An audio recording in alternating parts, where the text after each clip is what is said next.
Hello, a few days ago I shot a little short from this Holloway, this ancient track going up the side of a hill, and today we're back. It's very autumnal, a lot of leaves blowing about and very blustery.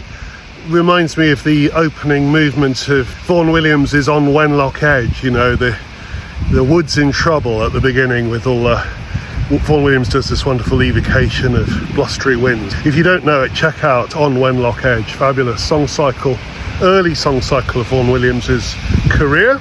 Autumn, though, reminds me of a comment that I've just read on the Music Professor channel. Someone rightly pointed out in the whole discussion about chamber music that one of the great slow movements in chamber music is Brahms's Clarinet Quintet, the incredible, elegiac, desperately sad slow movement of the Clarinet Quintet.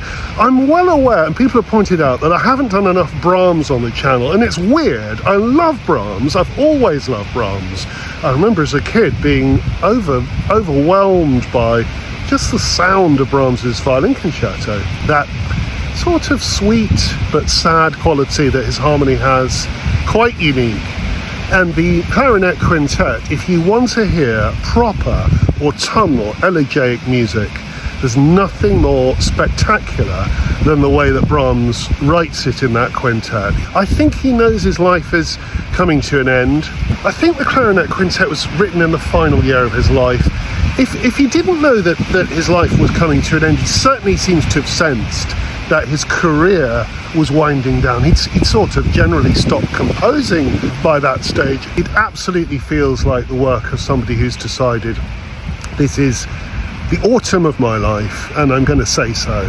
I kind of love that. There's a disappointment, there's a sense of regret, there's a wistful thinking over a life that is full, in some sense, of regret.